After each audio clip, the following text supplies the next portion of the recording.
오늘 전체적인 이야기는 이런 겁니다. 예수님이 잡혀서 대제사장 가야바에 있는 관정으로 끌려갑니다. 이미 밤에 공회, 산헤드린 공회겠죠. 소집되고 불법적인 재판이 시작됩니다. 이들은 매수한 거짓 증인에게 예수님을 죽일 증거를 찾기 위해서 혈안이 되고 거짓 증인까지 동원되지만 죽일 만한 결정적인 증거가 없어서 답답해합니다. 다급한 그 대제사장이 단도직입적으로 예수님께 하나님의 아들인지 물을 때 그동안 침묵하고 계시던 예수님이 당당하게 그렇다고 시인하고, 이들은 무슨 증언이 더 필요하냐며 쾌재를 부르고 사형을 언도한 후에 온갖 모욕과 조롱을 시작하는 그런 내용이 오늘 전체적인 내용이 되겠습니다. 오늘 이 말씀을 통해서 하나님께서 우리에게 주시는 첫 번째 교훈은 57절에서부터 61절까지의 말씀을 근거로 합니다. 무엇보다 목적이 정당하다면 그 수단과 과정까지도 올바르게 해야 된다는 것을 우리에게 가르쳐 줍니다. 아무리 목적이 선하고 바르다고 하더라도 그 목적을 이루는 수단과 또 그 과정이 올바르지 못하면 그 목적은 정당성을 잃습니다. 그것이 절차적인 것에 문제가 있다라고 말을 하는 것이죠. 지금 예수님을 신문하고 재판하기 위해서 공회가 열렸습니다. 산헤드린 공회라고 부르는 것입니다. 이들은 로마 식민지 상황에 있었기 때문에 형사적인 재판은 가할 수가 없고, 로마가 1000년이 넘도록 세계에서 군림할 수 있었던 것은 관용과 포용 정책 때문이었습니다. 피식민지를 철저하게 탄압하는 것이 아니라 그들이 항복하고 돌아오면 그들을 흡수하고 또 수용하고 그들의 일정 부분의 자치권을 주었습니다. 또 종교, 민속, 문화 이런 것들이 전혀 다 다르기 때문에 그것들을 존중하는 것이 오히려 정권의 안정을 위해서 좋겠다라고 생각을 하고 그들은 정책을 펴왔던 것이죠. 그래서 이미 식민지 나라이기 때문에 이스라엘 백성들에게는 자치권이 없습니다만, 산헤드린 공회라고 하는 일종의 종교적 기구, 우리로 치면 국회 기능이 있는 것은 아니고, 로마도 율법에 대해서 잘 모르겠고 그런 걸 관여하고 싶지도 않고 골치 아픈 일에 끼어들고 싶지 않아서 그들에게 스스로 종교적인 문제는 판단하고 행할 수 있도록 일종의 회의체를 만든 것이 산헤드린 공회입니다. 여러분이 잘 아는 대로 니고데모가 거기에 소속되어 있고 아리마대 요셉이 거기에 속해 있습니다. 70명으로 구성되어 있는데 마치 우리나라 정당처럼 양대 계파가 있죠. 바리새파 그리고 사두개파, 또 여기에는 또 열심당, 뭐 이런 식으로 이렇게 분포가 되어 있었기 때문에 첨예하게 율법 해석을 놓고 싸우는 그런 존재였습니다. 그 공회가 종교적인 문제를 판결하고 재판을 하고 그렇기 때문에 이렇게 밤에 부랴부랴 소집이 되어서 모였던 것이고, 밤이었기 때문에 정족수가 채워지지 않은 것으로 보입니다. 그러나 이 재판이 일정 요건을 갖추지 못하고 불법이었음을 알 수가 있습니다. 일단은 이것이 밤에 열리는 것은 이건 불법이죠. 어떤 재판이 일어날 때 우리도 아무리 막 가는 데라도, 북한이라도 재판 일정이 공고가 되고, 또 재판 우리 같으면은 배심원들 같은 경우가 다 소집이 되고 또 재판할 사람들이 다 모여야 되는데, 이거는 부랴부랴 급조해서 예수님이 그렇게 쉽게 잡힐 거라고 생각을 못했기 때문에 밤에 열렸습니다. 밤에 열리는 것 자체가 불법입니다. 업무가 정상적으로 진행되는 낮에 열려야 되는 것이 옳은 것이죠. 그리고 이거는 결정적으로 무엇이 문제냐면은 예수의 유죄를 제로 상태에서 백지에서 무죄 추정으로 해서 찾아야 되는 재판이 아니었습니다. 이 재판은 처음부터 짠 것이죠. 어떻게 하냐면 예수를 죽이기로 결정을 해놓고 미리 짜놓고 거기에 꿰맞추기 위해서 합당한 증거를 찾아가는 그런 재판이었기 때문에 이게 불법이라고 말할 수 있는 것이죠. 이 산헤드린 공회, 이들에게는 사형권이 없어요. 사형권을 내린다 하더라도 집행할 수가 없어요. 왜? 식민지이기 때문에 그 모든 형사권은 로마 총독에게 가 있어요. 우리도 마치 일제시대 때 조선 총독부가 모든 것들을 관할하듯이 이 중요한 모든 것들, 특히 사법권에 관한 것들은 로마 정권이 파견한 총독이 관할할 수밖에 없어요. 이미 로마 제국의 법칙을 이들은 잘 알고 있었어요. 그래서 사전에 매수된 거짓 증인들까지 동원을 합니다. 그래서 죽일 수밖에 없었다는 명분을 찾으려고 혈안이 되는 것이죠. 근데 이마저 서로 맞지 않아서 자기들 뜻대로 되지 않아 가지고 참 답답해하는 그런 형국이었습니다. 동원된 증인이 예를 들면 이런 식이죠. 이자가 성전을 헐고 사흘 만에 지을 거라고 증언했다. 그런 말 한 적이 있으시죠? 그것을 오해한 것이죠. 그 성전이란 곧 예수 그리스도의 몸을 의미합니다. 3일 만에 다시 지을 거라는 것은 허물어지고 육체적으로 장막이 무너졌지만 3일 뒤에 부활할 것을 이런 식으로 메타포로 얘기를 한 것이고, 진정한 성전은 어떤 하우스의 건물의 개념이 아니라 예수 그리스도 그분 자체가 주의 임재 가운데 주의 육체가 바로 성전이라는 것을 깨닫게 하기 위해서 그런 얘기를 한 것이거든요. 근데 이것은 왜 이런 얘기를 하는 거냐면은 그들은 두 가지를 건드리면 안 되는 것이에요.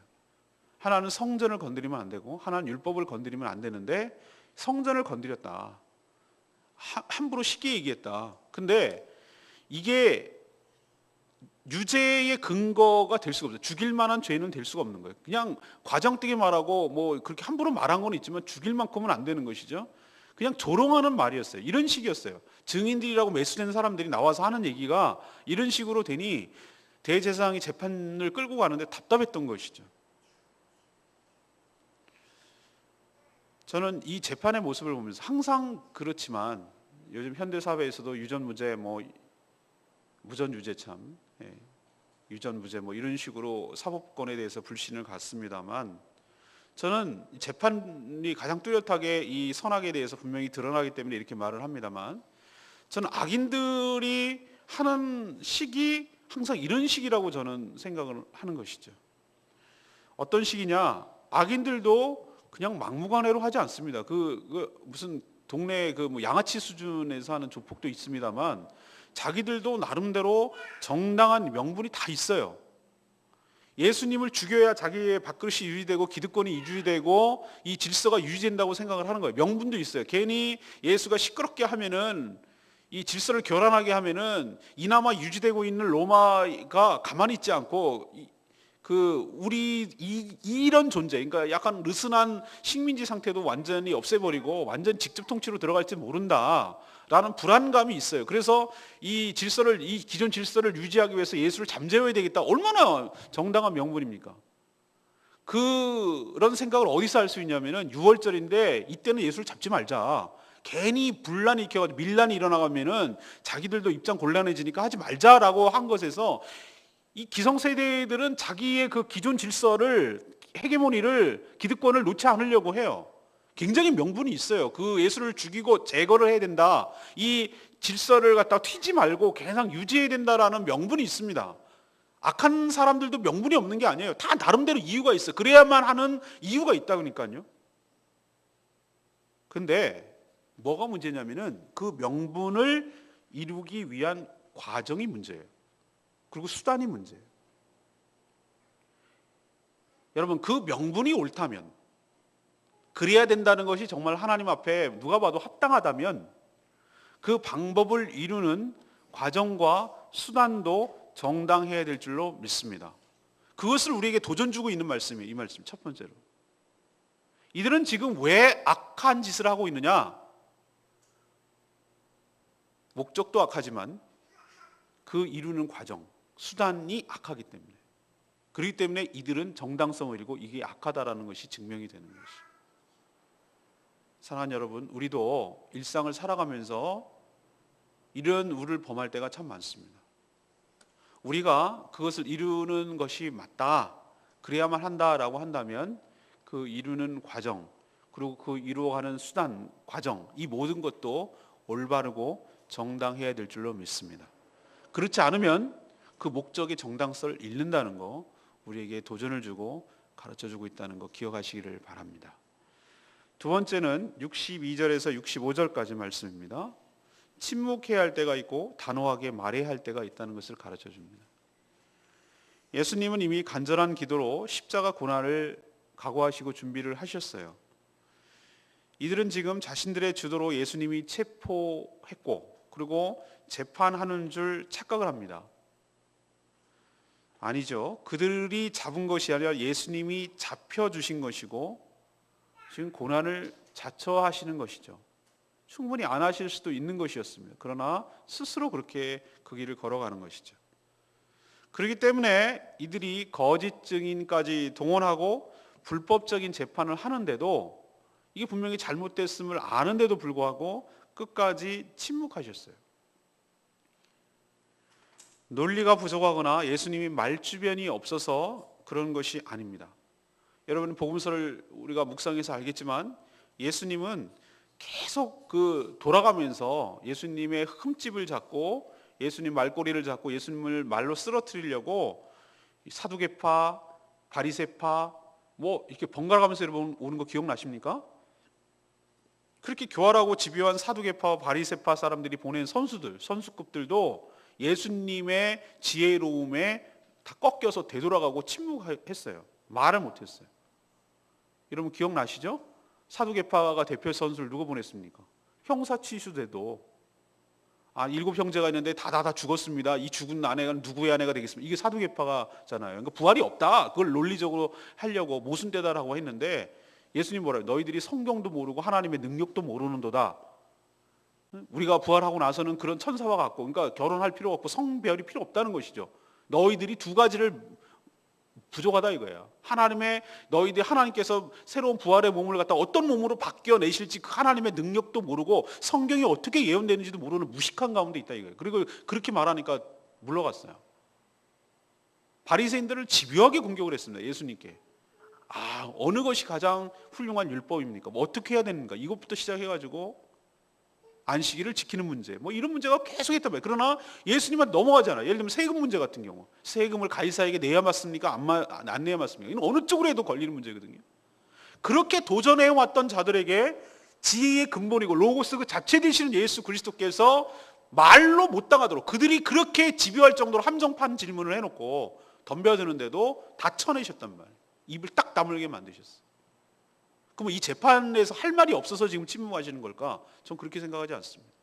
얼마든지 이들의 불법과 이들의 잘못된 행위와 잘못된 목적에 대해서 얘기를 하실 수가 있었을 것이에요. 그러나 침묵하셨습니다. 왜?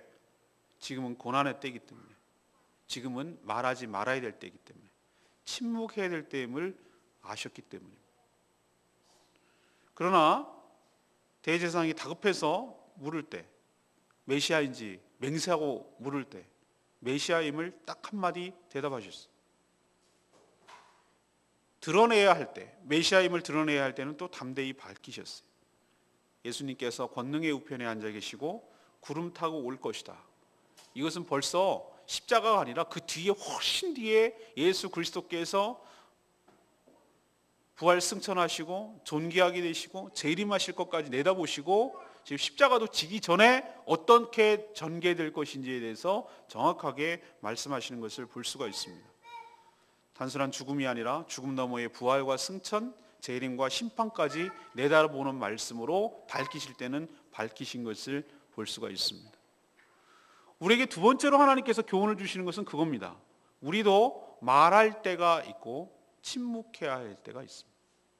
그것을 잘 구별하는 것이 지혜이고 그것이 바로 주님의 길을, 주님을 닮아가는 삶일 줄로 믿습니다. 우리는 거꾸로 하죠. 말할 때 말하지 않고 침묵해야 될 때 말함으로 이를 그르치는 경우가 많이 있습니다. 우리에게 분별의 지혜를 달라고 하나님께 간구하고 기도하는 저와 여러분 되기를 소망합니다. 마지막 세 번째는 뭡니까? 65절에서 68절까지 말씀입니다. 예수님은 그리스도시며 우리 때문에 고난 받으신 것 맞습니다. 재판을 맡은 대제사장은 초조했습니다. 매수한 거짓 증인까지 동원했지만 죽일 만한 결정적인 증언이 나오지 않았습니다. 그렇다고 예수님이 적극적으로 변호도 하지 않고 계속 침묵했기 때문에 말꼬리를 잡거나 그걸 가지고 계속 재판을 전개할 수가 없었어요. 만약 이런 식으로 계속해서 재판이 진행된다면 아무리 예수를 죽이려고 짜놓은 것이고 또 죽이고 싶어 안달이 나도 죽일 명분이 있어야죠, 겉으로. 그래서 이런 식으로 만약에 계속 시간이 지나간다면 예수 그리스도를 석방해야 할 판이었어요. 그러니 얼마나 답답하고 초조해 있겠습니까? 그때 답답한 대제사장이 설마 그냥 대답하리라고 생각은 안 하고 단도직입적으로 예수님께 네가 정말로 하나님의 아들 그리스도인지 말하라고 이렇게 다그칩니다. 아마 대답도 기대하지 않았을 거예요. 계속 침묵했으니까요. 이런 상황에 여러분이라면 어떻게 하겠습니까? 대부분의 사람들은 침묵합니다. 침묵이 시인이지만 재판에서 이때의 침묵은 무죄와 석방에 유리한 쪽으로 흘러갈 수 있기 때문에 때로는 침묵하는 것이죠. 우리도 경찰에 잡혔을 때 묵비권이라는 그것은 피의자로서 할 수 있는 최소한의 자기 방어적인 권리죠. 그런데 예수님은 그때까지 침묵하시던 걸 깨고 담대하게 시인하셨습니다. 그러니 쾌재를 부르면서 드디어 무슨 증인이 필요하리요 이렇게 외치면서 이것이 어떻게 너희들은 어떻게 하면 좋겠느냐라고 말하니까 사형에 해당된다고 아주 그냥 이제는 일사천리로 진행이 됩니다. 그때부터 십자가 고난이 시작되는 것이죠. 제가 지난 고난 주간에도 한번 말씀드린 적이 있는데 이런 상황에서는 어떤 경우입니까? 둘 중 하나입니다. 예수님은 둘 중 하나라는 얘기예요. 하나는 죽지 못해서 안달난 과대망상 정신병자, 아니면 진짜 그리스도예요. 자기 목숨이 yes or no에 따라 달려있는데 이런 상황에서 내가 그리스도라고 말하는 바보가 어디 있습니까? 죽으려고 환장하거나 진짜 그리스도 맞다니까요. 목숨 갖고 장난치는 사람이 어디 있어요? 과대망상 예수 환자들이 우리나라에 꽤 많습니다. 자칭 예수, 수행에 한 명 데리고 다니면서 자기가 예수래요. 그런 정신병자 같은 사람이 많아요. 여러분 못 보셔서 그런지 몰라요. 그런 수준이거나 내가 메시아라니까, 아니면 진짜 메시아예요. 지금 목숨이 달려있거든요. 그러나 그분이 예수 그리스도, 그분이 메시아 맞습니다. 그분이 받지 말아야 할 조롱 그리고 모욕은 사실은 우리가 다 받아야 할 것입니다. 그분이 받았기에 우리가 안 받는 것뿐입니다. 그래서 감사하고 고맙고 눈물 나고 은혜가 되는 것이죠. 저는 67절 말씀, 이에 예수의 얼굴에 침뱉으며 주먹으로 치고 어떤 사람은 손바닥으로 때리며 이르되 그리스도에 맞춰봐라, 선지자 노릇해라. 참, 사형 온도가 선언되자 기다렸다는 듯이 이제 조롱과 모욕이 시작됩니다. 여러분은 어떻습니까? 여러분의 윗사람이 아무리 부모라 하더라도 여러분의 뺨을 때리면 그 뺨 맞은 것이 아픔보다 그 치욕과 모멸감 때문에 견디질 못하는 것이 인간입니다. 저도 학생 때, 중학교 때인가 수업 시간에 하도 그놈이 나를 수업 시간에 약 올리는 거예요. 잘못했어요. 지금 생각나니까 잘못했네 내가요. 제가 하도 거기 아주 쉬는 시간부터 나를 약 올려갖고 아주 깝죽깝죽거리고 약 올리는 거예요. 그걸 참았어야 되는데 중학교 1학년이 뭐가 인내력이 있겠어요. 그래갖고 그 화가 나서 볼펜을 걔한테 던졌어. 근데 선생님한테 걸렸어. 근데 그 약 올린 놈보다 볼펜을 던졌다는 저를 보고 때리는데 뺨을 여러 차례 맞았어요. 근데 그때 그렇게 억울하고 서럽더라고. 진짜로 나쁜 놈은 저놈인데. 근데 가만 나중에 크고 생각해 보니까 제가 잘못했어요. 아무리 그래도 선생님 앞에 수업 시간에 그러는 거 아니에요. 나중에 깨달았는데 어쨌든 그때는 억울했어요. 선생님이 내가 잘못했다고 생각했는데도 맞는데도 그때는 그렇게 억울하더라고. 사람이 그래요. 뺨이 맞는 것보다 얼얼하네 뺨이. 그게 아픈 게 아니라 인간 이하로 대접했다는 그 자체가 모멸감을 느끼는 거라고요. 근데 예수님은 아무 죄도 없지요. 그런 것을 당해보신 적도 없지요.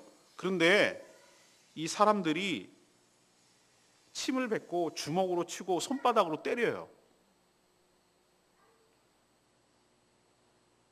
그리고 그리스도야 이릅니다. 그리스도야 선지자 노릇해라. 그러면서 뭐라고 놀냐면 너를 친 자 누구게 이렇게 묻는 거예요.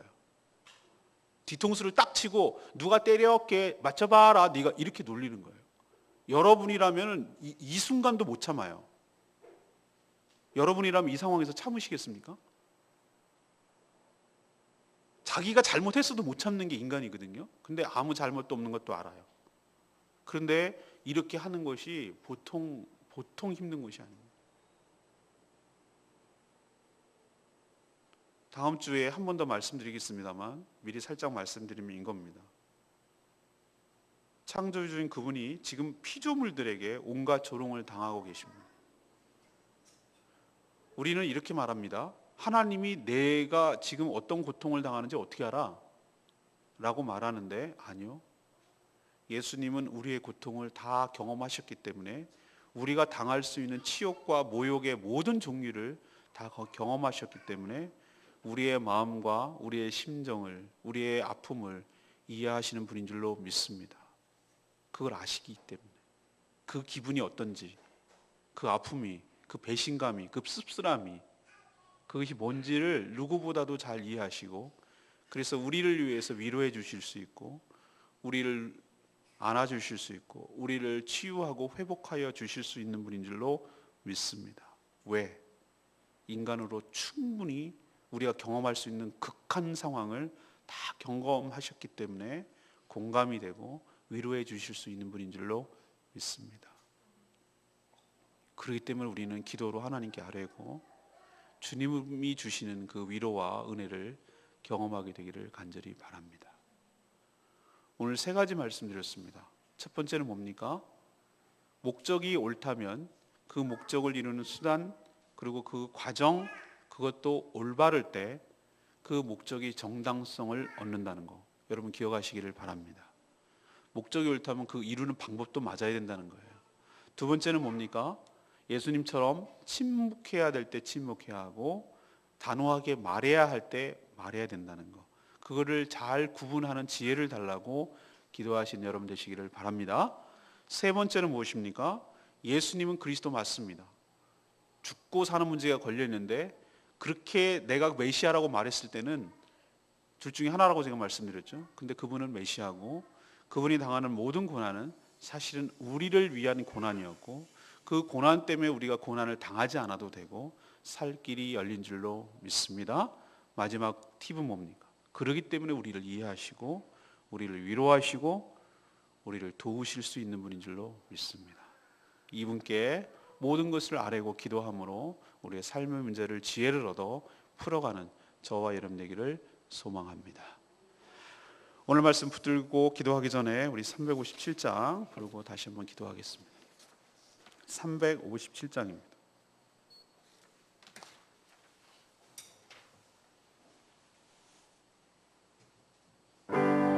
모든 능력과 모든 권세 십자가 고통당하신 그래서 죽으신 나를 위해서 죽으신 나의 주님을 찬양합니다. 모든 능력과 찬양합니다. 모든 능력과 모든 권세 모든 것 위에 태어나신 주님 세상이 증량할 수 없는 지혜로 모든 만물 창조하셨네. 모든 나라와 모든 보좌 이 세상 모든 경이로움보다 이 세상 모든 값진 보물보다 더욱 귀하신 나의 주님 십자가 고통당하사 버림받고 하셨네. 짓밟힌 장미꽃처럼 나를 위해 죽으셨네. 나의 주 십자가 십자가 고통당하사 버림받고 외면당하셨네. 짓밟힌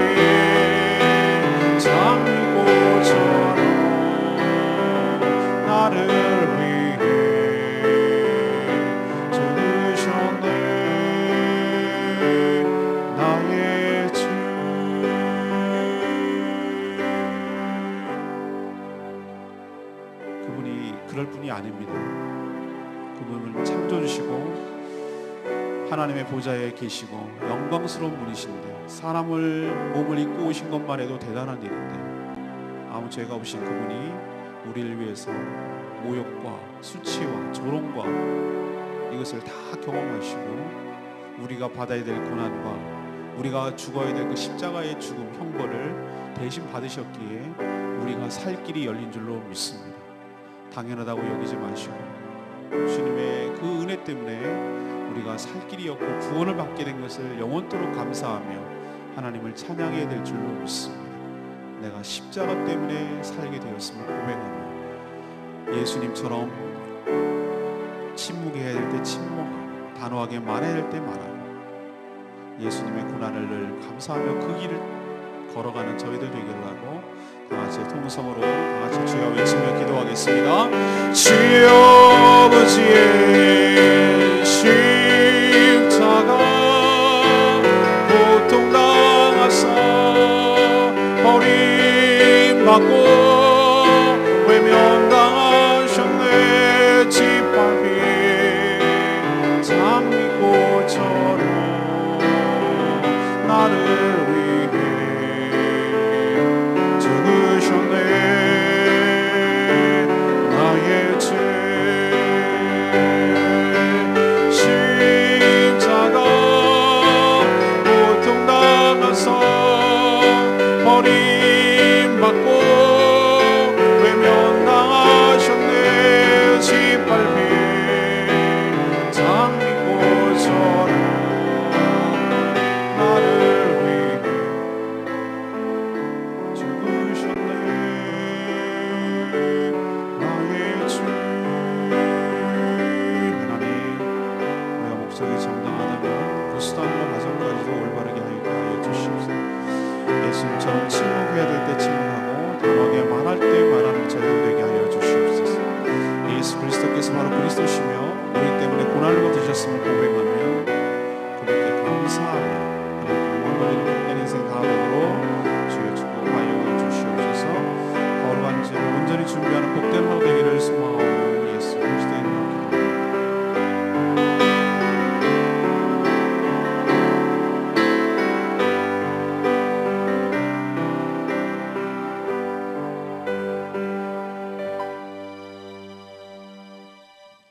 하나님, 저희가 하려는 목적이 옳다면 그 목적을 이루는 수단과 과정도 바르게 행하게 하여 주시옵소서.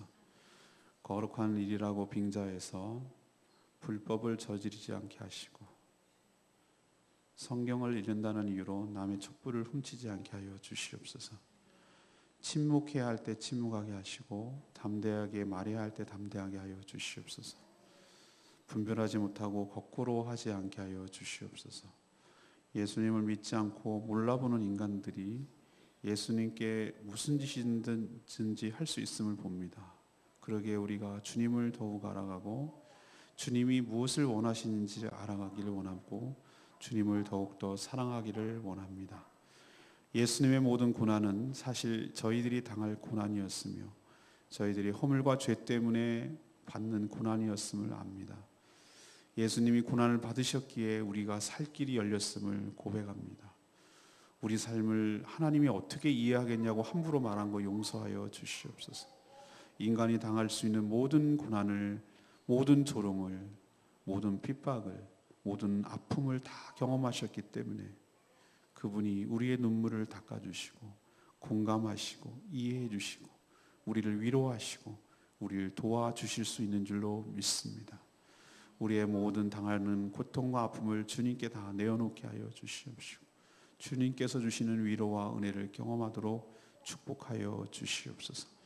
내일 거룩한 주일 온전히 준비하게 하여 주시옵시고 최고의 것을, 최상의 것을 주님께 올려드리도록 준비된 예배를 드릴 수 있도록, 그래서 주님을 만날 수 있도록 은혜를 베풀어 주시옵소서.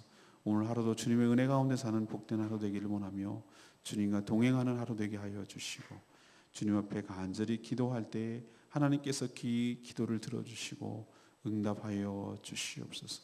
우리의 신음소리조차 들으시는 그 하나님께서 우리가 간절히 드리는 그 기도를 들어주시며 응답하여 주실 줄로 믿습니다. 성령 하나님의 인도함을 따라 기도하는 복된 시간 되게 하여 주시옵소서. 주님께 모든 것 맡기옵고 예수 그리스도 이름으로 축복하며 기도합니다. 아멘.